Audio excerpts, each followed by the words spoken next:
You know, it's when you don't do the right things, there's consequences. It's just really that simple. It's not a very complicated matter at all. Just got 115 guys, and 112 of them did what's right, and 3 of them didn't. So they don't have the opportunity. They forfeit the opportunity and the privilege to be a part of the game. And you know, really hate it for them. They're the ones that really you know, have to deal with the consequences, because you know, it's they're missing out on a great opportunity. And so it's really not anything else much to add to that, but other than the fact that I'm really proud of our team, really proud of how these guys have handled themselves.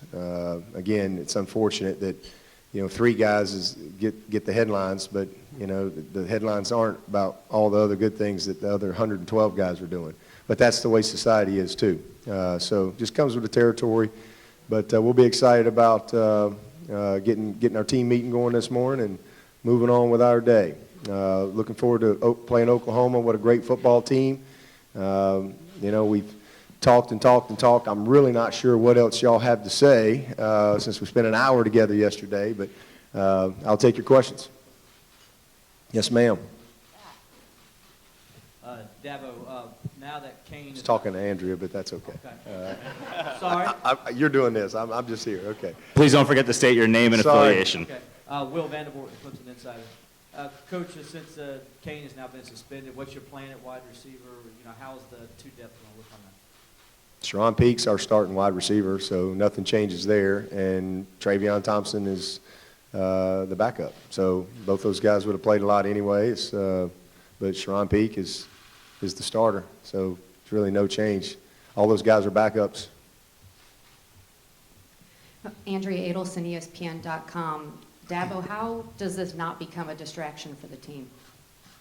Why would it be a distraction? It doesn't have anything to J.J. McCullough and Lacob and Dion don't have anything to do with Shaq Lawson and how he plays his game. It don't have anything to do with the rest of those guys. It's not a distraction at all. It's a distraction for me because I have to answer questions about 3 guys that break our rules, and I have to deal with it, but that comes with my job. Those guys, they're focused on doing what they do. It has nothing to do with them. Dean Blevin, CBS, Oklahoma City. Dabo, your offensive line has come along throughout the season, and I know you're pleased with it. Where would you rate this offensive line coming into this Oklahoma game compared to the one last year? Better. Not even close. Way better in every facet. Way more talented, more depth, way more flexibility, more commitment. I mean, just better group, better chemistry.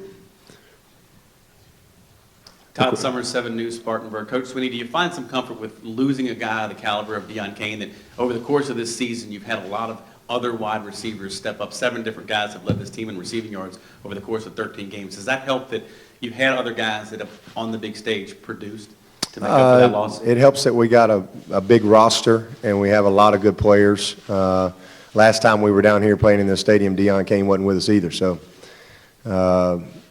you know, it just helps that we recruit well and we got a lot of good players. Myron Patton, Fox 25 in Oklahoma City. Deshaun Watson obviously gets a lot of praise and talk about your offense, but Wayne Gallman is a 1,300-yard rusher. Could you kind of talk about him and just what impact you think he'll play tomorrow night? Yeah, I think he's, I don't know, what is he, Tim? Is he around 1,400? What is it? 14.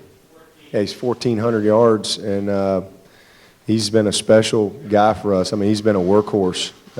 Really, the combination of he and Deshaun have really given us a great rushing attack and has made us very balanced and very difficult to defend, and sets up all the other things that come along with our offense.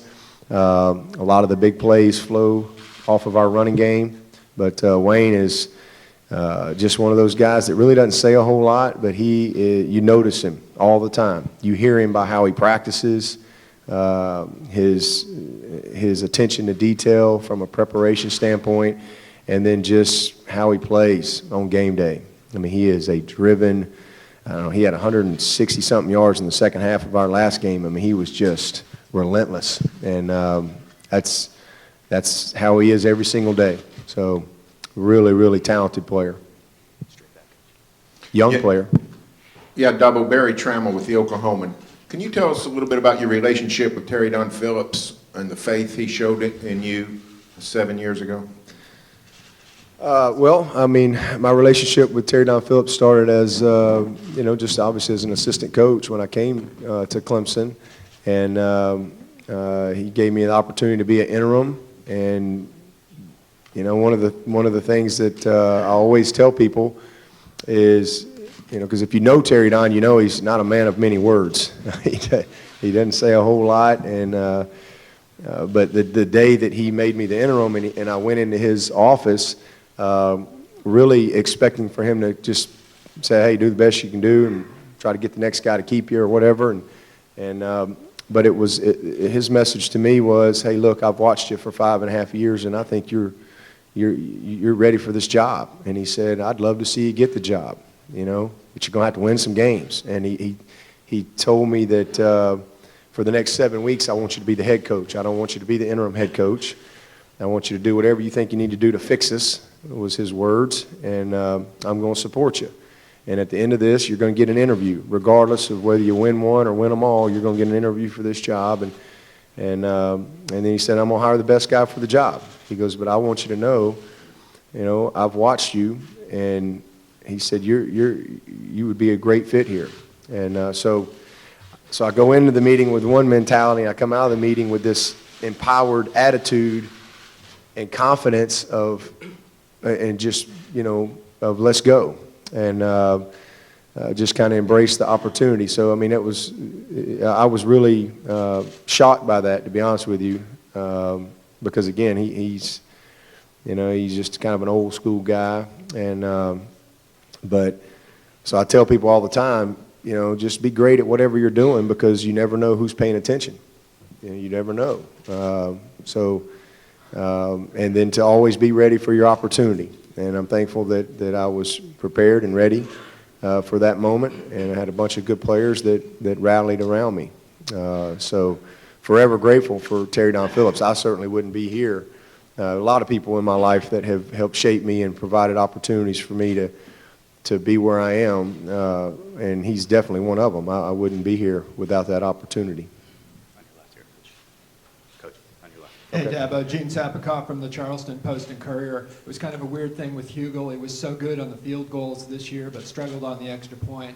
And now with, Lacob watching from home, I guess, are you a little concerned about that tomorrow? No, we'll just roll with Hugel. On your right. Yep. Matt Connolly with the state newspaper in Columbia. Any update on the 3 suspended players as far as moving forward and what it means for their careers at Clemson? And then if you guys were to play in the championship game, do you know if they'll be available? And none of those guys have all forfeited their opportunity to be with us for any postseason play. Ammon's a senior, so he's graduated already. And JJ is not a senior, but he'll have the opportunity to come back to school next week, and he's got a chance to graduate by the summer, and then he'll have the opportunity to move on. If he wants to play somewhere else next year, he'll have that opportunity to do that, but he won't be back with us at Clemson. Dion will have the opportunity to come back to school and rejoin the team at some point if he grows up and does what he needs to do. If he doesn't, then he won't. So it's really pretty simple. On your right, in the back. Coach Swinney, both quarterbacks are so good at escapability. Oh, James Hale from Sports Talk 1400, the ref in Norman. Talk about the goal of trying to contain Baker and his ability to keep him from just making plays on his feet outside of the pocket.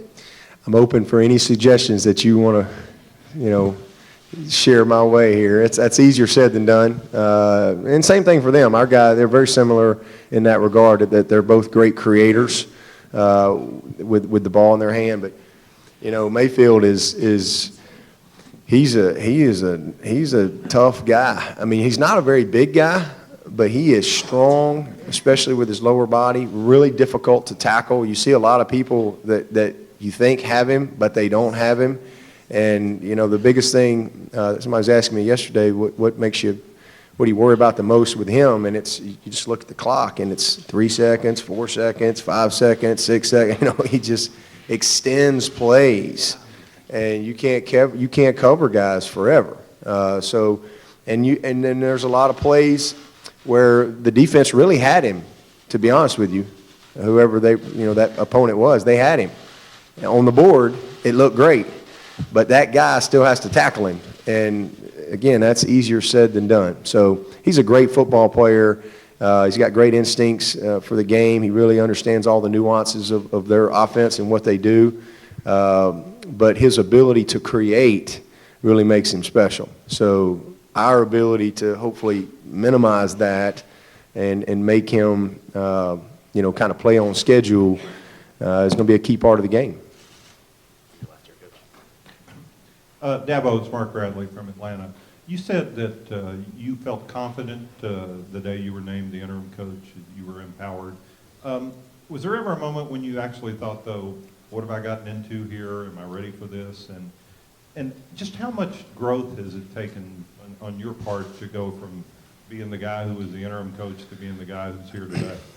Well, yeah, there was a moment, and I've talked about that a lot, especially when I go and speak and give my testimony and things like that. It happened on a Monday, and I'm pretty sure I didn't sleep Monday and Tuesday, and then Wednesday was there was just a lot happening in a short amount of time, and I come to the office on Thursday morning. It was about 5:30 in the morning. I'd probably had about 2 hours of sleep. And just that Wednesday, one of the things that I had done is I had moved. Back then we were in a other building, and we were all on kind of this thoroughfare hallway, and everybody just kind of walks up and down the hallway.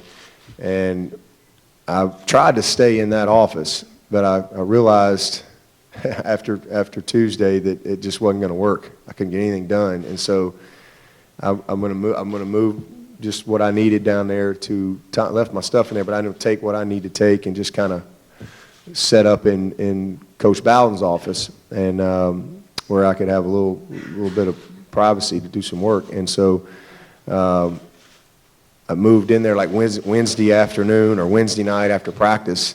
And so I come in on Thursday morning, and I don't know, I just was overwhelmed. That particular morning when I got up, I was exhausted, and it was dark, and I was driving to work, and I always pray when I go to work.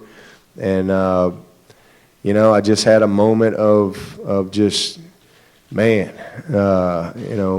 like anybody, just, this, what have, I don't know if I can do this.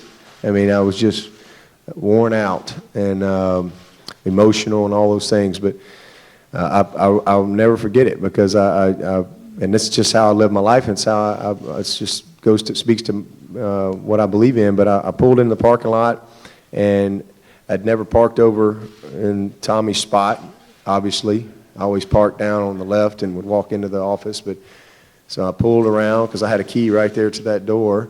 And when I pull into the parking lot, and my lights hit the curb, and the curb lit up, and I had just prayed all the way to work that morning driving for just wisdom and confidence and clarity, and my lights hit the curb, and the number 88 lit up on the curb in that particular parking spot, and that was really the last moment for me, and because it was just kind of, to me, that was my college number, and it was just like God was just kind of tapping me on the back, putting his arms around me and saying, hey, listen, I got you. You're right where I want you to be, and don't doubt that. Let's just keep moving forward. And so I called my wife when I got in that morning to let her know that, and I really didn't have any doubt. I just got my mind back on what he called me to do and went back to work. So outside of that moment, that's really it. It was a really good story. Good morning. Marty Smith, ESPN. Hi, Coach. You noted when you sat down how disappointed you were for those three young men who are going home to forfeit this opportunity. But I wonder how disappointed you are in them that they created this for your team. Oh, well, I mean, again, it doesn't affect our team. You know, y'all may think it does, but it doesn't affect our team. We had a great practice yesterday. You know, this is just what I do. I mean, that's just part of my job. I mean, when you have 115 guys, you're going to have young people, you're going to have some discipline from time to time. It's just part of it. But at the end of the day, there's consequences for your actions, and we always reinforce that and instill that in our program, and always will. It doesn't matter who they are or how big the game is. If you don't do what's right, you ain't playing. So those three guys didn't do what's right, so they're not playing. It's really not any more complicated than that. It really isn't. When my kids don't do what's right, there's consequences. So I just love them all the same. I love those guys. They're not bad guys. Those aren't bad kids. They didn't go out and rob a bank or anything like that. They're not bad guys. But they forfeited their opportunity. It's a privilege. It's a privilege, and we have rules. I don't make all the rules, but I'm going to enforce them. And when you break them, then you put me in a situation where we're going to do what's right. That I know. Oftentimes it's easier to do the wrong thing, but it's always best to do what's right. And that's what we're going to always do in this program, regardless of what people think or want to write or create. That's just the way it is. Over here on your left, Coach. Coach, over here on your left. Okay. Larry Williams, TigerIllustrated.com. Dabo, can you enlighten us as to whether this is a team issue, an NCAA administered issue where Dion might face further suspension in 2016?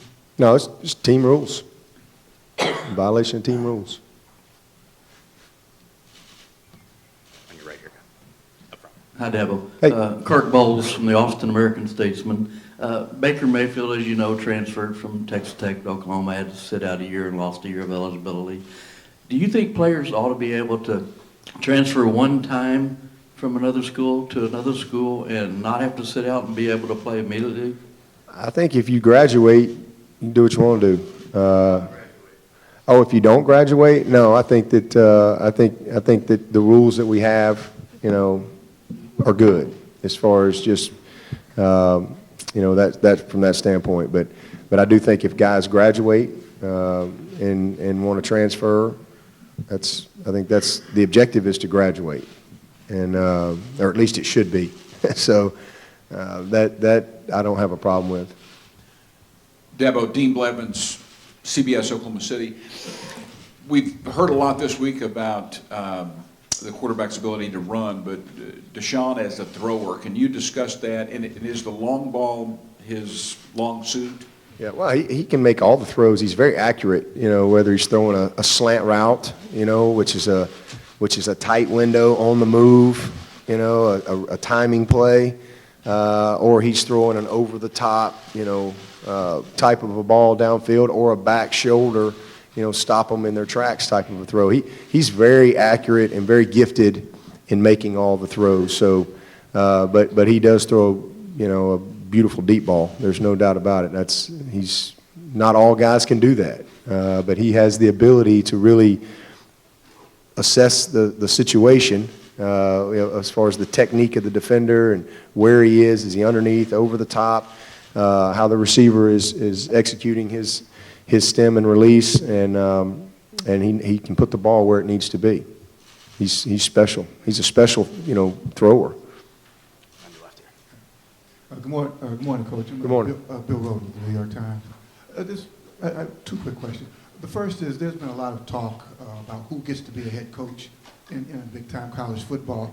And I wonder what your suggestions could be. You came in without a lot of pedigree that you made on what would be your suggestion to maybe a player on your team who's clearly not going to be an NFL player, but who wants to be you at some point, doesn't necessarily have a lot of connections? What would be your suggestion? Well, just, go to work, and you got to start somewhere, and then again, what I said earlier, whatever it is that you do, just be great at it. And that's kind of what I tell young coaches all the time. People say I don't have a pedigree, but, I spent 13 years at Alabama. I coached there for 8 years, and, had a bunch of good players, recruited a bunch of good players there, and played there 5 years, played on a national championship team, walked on, earned a scholarship. Nobody's going to, for me, nobody gives you anything. That's kind of what I try to teach, is you're not entitled to anything. If you want something, go get it, but your actions have to align with what you want. There's no shortcut. You just you gotta go to work, and then you gotta be good at whatever it is that you're doing. If you're the last GA on the ladder there, man, be the best last GA in college football. You just bloom where you're planted. And, not everybody is going to be the head coach at Clemson. But that really shouldn't matter. It's just about being your best at whatever it is that you're doing, and how you treat people and how you live your life. Those are the things to me that, should matter more than, I hope to be a head coach one day. But I'd probably still be at Alabama, to be honest with you. I loved my job there. They finally said, you got to go. And so I left. And I got out of coaching for two very short seasons, and got into the business world and enjoyed that. But I knew that coaching was what I was called to do. And Clemson gave me an opportunity to get back into coaching. And so I was excited about that. And I was an assistant for 5.5 years at Clemson, and loved my job there. Loved my players, just was focused on being the best that I could possibly be. And, I was 38 years old when I got put into this situation. And same thing, I wasn't focused on this. I was just trying to be the best coach that I could be. And it's like, kind of speaks to what I said earlier. You don't ever know who's paying attention. And it's the networking, it's the relationships along the way. Again, doing things the right way. Ultimately those things will mount up. The decisions, life's about decisions that you make. Always has been, always will be. And especially those decisions when you make when you're younger. Especially this critical time that we have with our players, because it affects you down the road. That's what we try to teach with our guys. But for me, I got the job when I was 38, and I was still a very young coach. I'm 46 now. I'm still a young coach, but I've had a lot of experience now at being a head coach. It's not something that you go to a seminar and get. You can train and prepare, and I feel like I did a good job of that from the day I got into coaching in preparing for an opportunity to one day be a head coach. But until you do it, it's the real thing is a lot different than the simulator. So, certainly have grown in that aspect a lot over the last 7+ years. Straight back. The other thing is you got to get your education. If you don't get your degree, you can't do what I do. It's just you got to be qualified, and football is such a small part. So many guys focus on the ball while you're in the moment of college, which is something else that we try to teach. We all know that. We know how small 4 or 5 years is. It's such a small window of our lives, brief moment, and I try to teach these guys to exhaust the moment. Like, just get every ounce of everything that you can get out of this moment, small moment in your life. Football is going to end. Some of these guys will play a little bit longer, but not long. And, but the networking, the relationships, establishing your core values on what you're going to live your life on, those are the things that are going to matter. So that's what I would say. Dabo, you said you're going to roll with Hugel. You've obviously been rolling with him all season long. How has your comfort level grown with him since he was put in this situation to start the season? Are you kidding? He made All-American. So he wasn't even on the roster.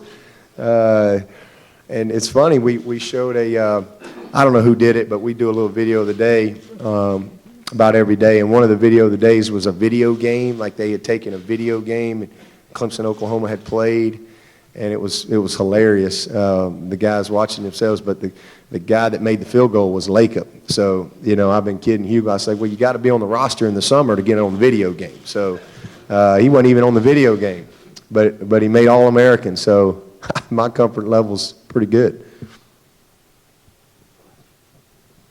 Hey, Dabo, David Hale with ESPN.com. Travion's a guy who has not necessarily had the hugest role throughout the year. I know he made that big catch against South Carolina. As his role potentially gets bigger here in the playoff, what have you seen from him throughout the course of the year that gives you confidence he's ready to take on that role? Great player. Got every attribute that's why we recruited him. He's incredibly talented, gifted receiver, just another one of those guys that we have. And he's just a freshman. He's had some big moments for us, but he's been one of those guys that has improved, each and every week, to be honest with you. He's just been a steady guy, redshirted last year, wasn't quite ready to make the transition, and but boy, he's had an excellent fall for us and is going to have a bright future. Very capable of making any play that we need.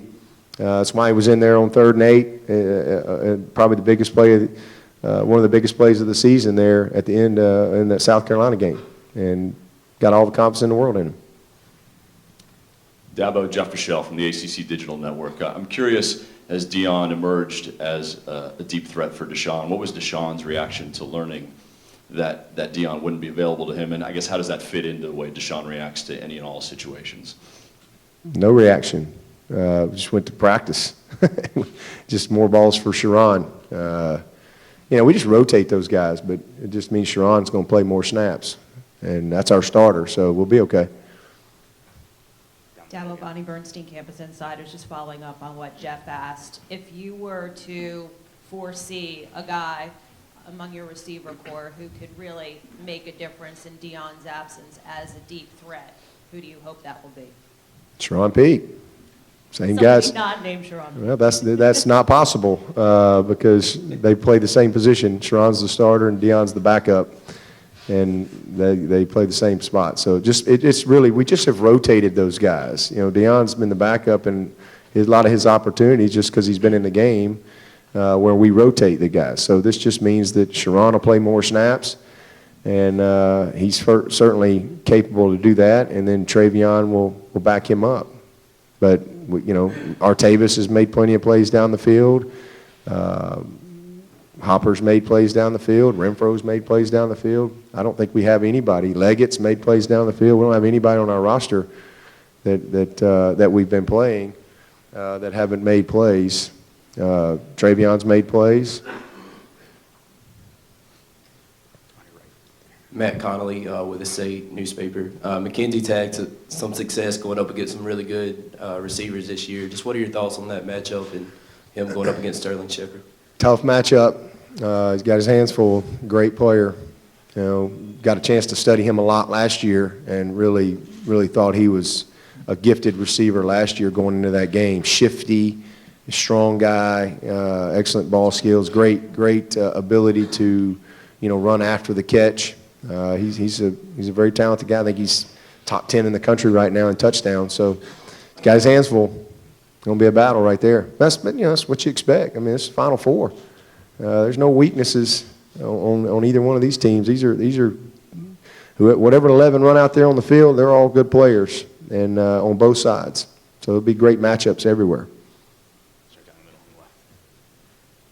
Dabo, Robbie Tinsley with the Journal. Can you quantify how much healthier this team is than when they played 4 weeks ago against UNC? I don't know that I can quantify it, but I think we're really healthy. We're in great shape physically. We're going to be a fast football team. I like where we are as far as our injury report and all that type of stuff, but I can't really quantify it. I know we played 10 straight games, and that just kind of you just go. You don't really worry about it. You just go get ready for the next game and do the best you can. But certainly has been great having some time off. These guys getting their legs, and I think we've practiced really smart. The guys feel good about the plan, and now we just got to go execute it. Dabo, Brian Brinkley, KFOR TV, NBC in Oklahoma City. What sticks out to you about Oklahoma's defense this year compared to last year? Well, they just, again, I thought they were really tough against the run last year, and it's really not much different. 9 of the 11 are back. I just think that they've executed very cleanly. They messed around a little bit with a 4-man front early part of the year, and they kind of scrapped that and went back to their Okie front, which is kind of what they're built for. But they're better on the back end than I thought they were last year. Just again, more experience, more confidence in what they're doing, and they've done a heck of a job. They're really difficult to run the ball on. They always outnumber you in the box. So you got to be creative in how you run the ball, and you have to stay patient. But they're not much different. I thought they were really good last year defensively as well. Kevin Ward, Sports Animal Radio in Tulsa. Coach, have you had to use any Jedi mind tricks with your team given what you did to Oklahoma last year? Jedi mind tricks. Is that Star Wars? Okay. No Jedi mind tricks. Maybe you got one for me? I'm open to all suggestions. No, I mean, last year's game just has nothing to do with this game. I mean, it really doesn't. We have great respect for Oklahoma. We talk about that all the time as far as last week's tackles and touchdowns and all that stuff. Sacks don't win this week. And certainly last year's performance isn't going to win this year. Different teams. Every game is a game and a season of its own. It really is. They turned the ball over 5 times against us, and we're a good team. That's not going to be a pretty result. If we turn the ball over 5 times, it's not going to be a pretty result. So that's just the way that game was that day. Really not indicative of the talent. The talent is very similar, and that's why they've come back and had a great year this year, and they're in the Final Four.